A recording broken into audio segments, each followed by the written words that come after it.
Good morning, everybody. I would like to go over the paper project information that you have in your um, course packet, which is located in the course shell in a kind of strange place.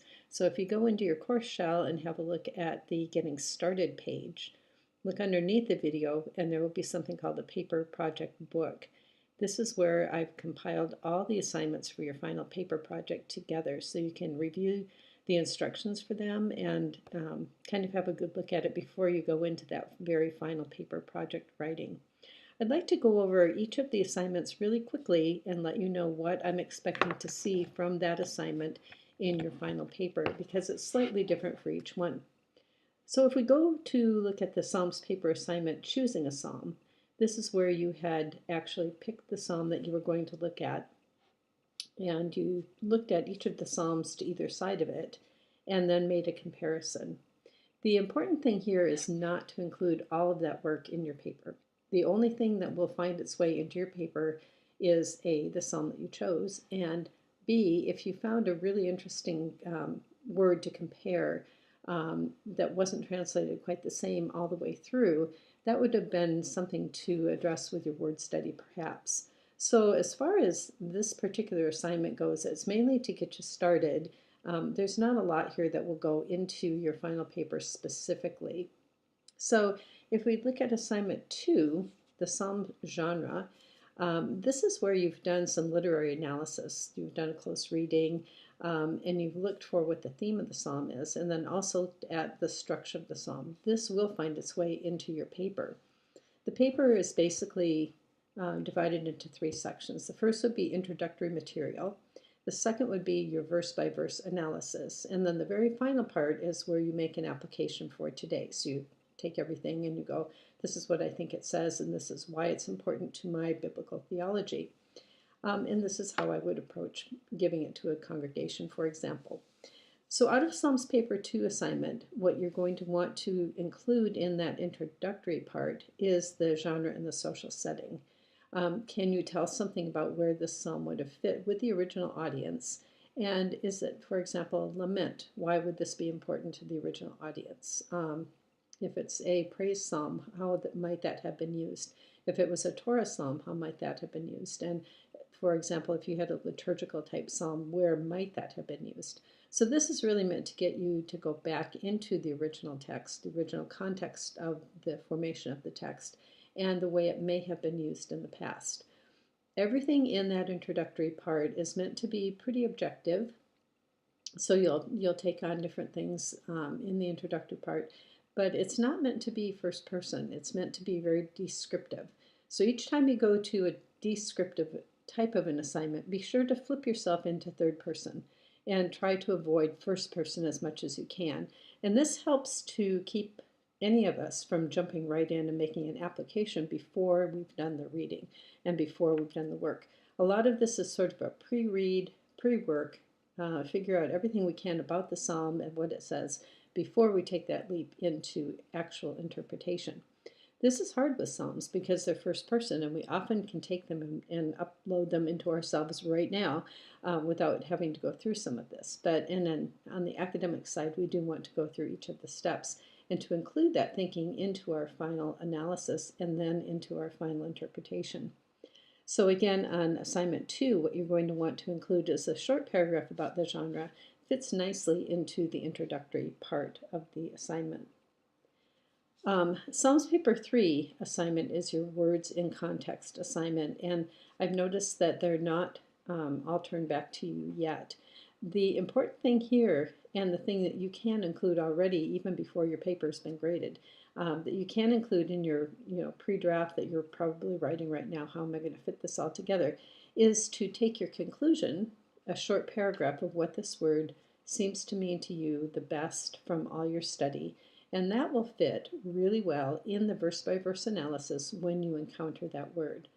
So if your word is faithfulness or hesed in the Hebrew, and your psalm has hesed in 2 or 3 different places, the very first verse where you encountered that word, you would include, this is a really important word theologically speaking because blah, blah, blah, and it tends to mean this, blah, blah, blah. And then when you hit the third or fourth time, if it shows up that many times, you can just note back, see verse 2, see the conversation in verse 2. So you don't have to re-explain it every time. But the appropriate place to put your findings from the word study is within the verse-by-verse analysis in the first verse where you find that word. And it is interesting if you picked a word that reoccurs all the way through, then at the end to talk about how that creates a theme throughout the whole psalm. So there's something there if it's a repeated type of word. Okay, so you've done a lot of work to get at this information, and surprisingly enough, you don't include it all, you just include your conclusion. The other thing is, if you do have figures of speech, some of the Psalms do have some good figures of speech. Again, include those in the verse in which they first appear. If you have a good metaphor, a lot of similes that seem to help build the meaning of the psalm. Again, that's part of the verse-by-verse analysis. Okay, so that's assignment 3, the word study. Assignment 4, this is one that you're going to be doing shortly, and it's really interesting how, even though I've written this in here, sometimes the assignment comes to me not quite complete. Let's look at the assignment here just right off the page. It's reread your psalm and your observations. So this is your chance to incorporate another read through of all the stuff you've learned about your psalm so far. And then as you're reading that, write up a few of the good questions that were raised by your research. What made you think hard? Was it a word, a theological concept? Was it the idea that David did something in the desert at a certain point in time? Anything is fair game with these questions, right? Then what you do is you go back to your annotated bibliography and take a look at which resources might help you to answer that question. Okay, because you've done a lot of good research already and you've got a lot in your hand already from that particular assignment. So make good use of it now. The part that doesn't seem to get turned in sometimes and that I do want to see when you hand this assignment in is note these. Okay, it's on the third bullet point. Check your annotated bibliography for resources that might help to answer the question. Note these. And noting these is including, if you find an answer, writing it down. Okay, so if you have a question, why was David running around in the desert at a certain period of time? And you remember, I read it in a certain commentary about that. Go back to the commentary, find what your answer was, make a note of it in this assignment and say, so-and-so states that David was running around in the desert because. And then you can include that with your thinking when you're writing up your final paper. This is kind of a wide open assignment because I'm not prescribing which questions I want you to ask. I want you to look inside yourself after having spent all this time with your scripture and go, what's still niggling at me? What do I find really interesting here? Do I have an answer to it, or do I need to keep thinking? And once in a while a student comes up with a brand new thought, which is great.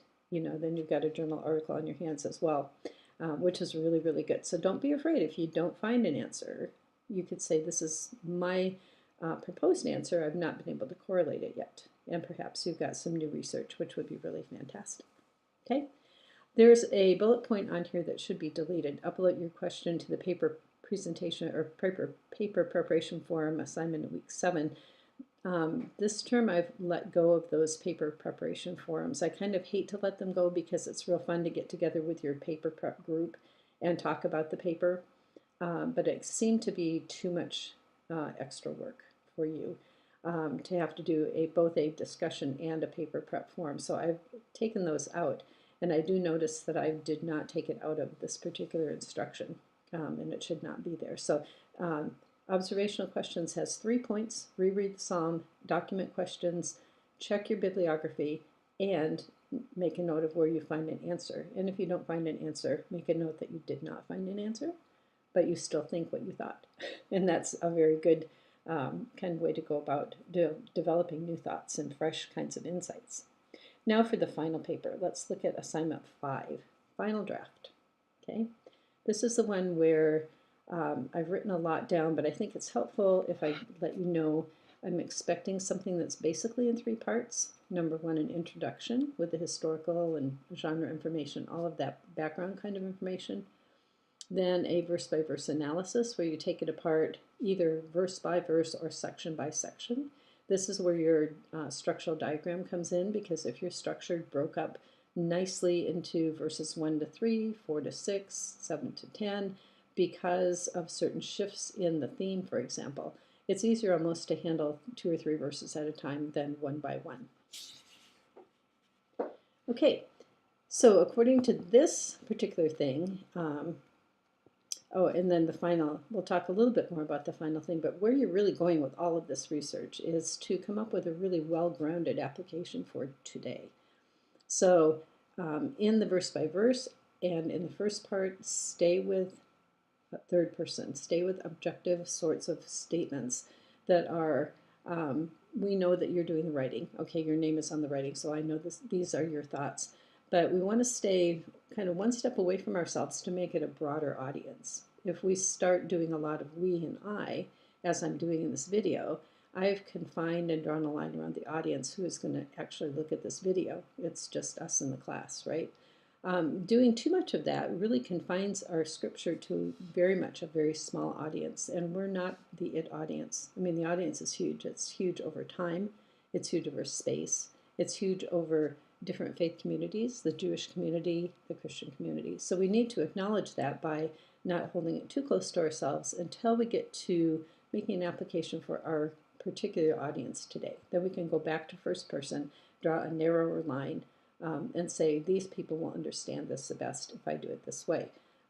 So I kind of have a two-pronged audience approach going on in here, and I think it's really important to be thinking that way when we look at scripture and not hold it to only our audience, because we do share it with an awfully lot of other people.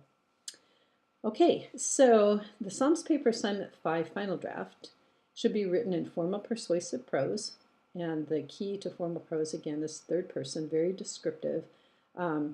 So you're going to want to describe your psalm as a whole, talk about the genre, talk about the structure, and talk about how it relates to the psalms in front and in back and in the particular book that you're in.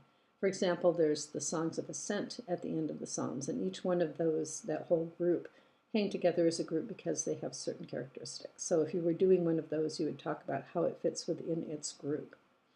Then the other thing is, what does a psalm look like? How does it, in fact, you can look at it, how does it lay there on the page? Is it in sections already? Do the sections make sense? Again, you're looking at it from a text perspective. Finally, you're going to include at some point a reflection about what the psalm says within the context of your understanding of biblical theology, and that's going to go kind of more toward the end. So revising your research means going back, supplementing your research if you need to, and looking at the conclusions from the earlier stages of writing. You may have changed your mind. And again, if we were working, you would have classmates' comments to work with as well. I'm sorry that we don't have that this time. You may have gotten some suggestions from Lauren as far as what she's seeing in your assignments, and you can go ahead and include those thoughts in your paper, how you might have changed your ideas because of what you've been getting as feedback. Feel free to consult reference works that help you to answer your questions, okay? So this again is your annotated bibliography, but you can also go outside of that. If you find you need answers and you don't have something in your bibliography that will do it, Bible dictionary, find an atlas, find a Bible history, commentaries, look at your biblical references, and the Psalms commentaries that we have in recommended reading are available. I think a lot of them online in the library. Sometimes you'll find them online outside the library. So the world is your oyster. There's been a lot of change in how we do research since I was a student at Fuller in the later 90s, when some of the Bible programs were just coming out and we did not have Blue Letter Bible. We didn't have some of the good online stuff that's out there. Make sure if you use online stuff that is very vetted and it's not just kind of random blogs. Okay, the one thing I don't want to see quoted any more than maybe once is a blog, because that's, again, a not vetted, not peer-reviewed type of source. But any of the things we've just talked about are peer-reviewed sources, and they are very, you can feel really free to go ahead and use some of those. Okay, let's see if I can get my paper back here. Okay, so once you've done all of that, you've got all this stuff sitting on your desk going, how am I going to put this together? Write paper. Look at your psalm again. Look at what you've already learned about it, and look at the results of all your research. Okay, use the research you've done to complete the assignment and write the paper. And this is in section B. Remember to describe your passage as a whole. What is the genre, the literary structure? How does it fit to the surrounding context. These are your sections. Explain the passage verse by verse or section by section so the ancient composition from another culture, translated from another language, can be understood by your peers. Report the results of your research to support your interpretation. Be sure to write what you think and why. This is really a good thing because shifting from being an undergraduate to a master's student is a paradigm shift, and pretty soon what's happening here is we want to hear what you think. So a lot of times you can put what you think up in the top line and put what other people and other sources think down in the notes. If you're writing a footnote paper, that's a really good thing to do because you can write your own paragraph and then support it with the things that you've written. So you're not writing a research paper in the sense of compiling a bunch of thoughts of others. You're compiling your thoughts and supporting them with thoughts of others. It's a little bit of a different paradigm, a different way to think about things. Okay.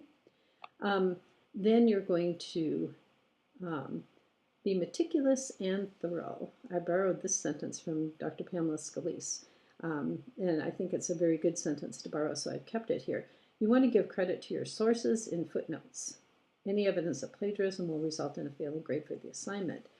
Please remember this paper is to be written in a footnote style, so I suggest Turabian or SBL as style guides.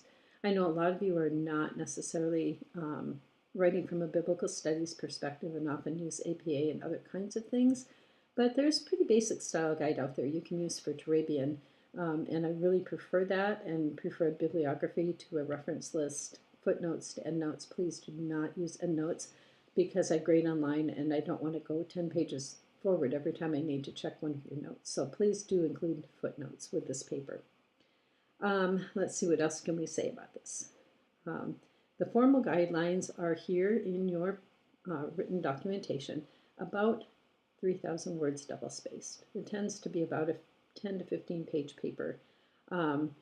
If you're longer than that, look at things you can cut out, things that are not necessarily all that critical or they're redundant, because cutting back a paper actually is a way to get a really nice tight paper out of it.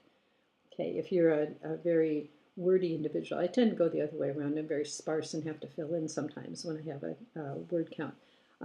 So again, about 3,000 words double space, that's a plus or minus 10%. If you go over that, I'm going to probably talk to you. If you go under that, I'm going to think, they probably have more to say but didn't get it said. So there's two ways you can go with that are kind of off the sweet spot. You want to get to the Goldilocks spot right there in the middle at about 3,000.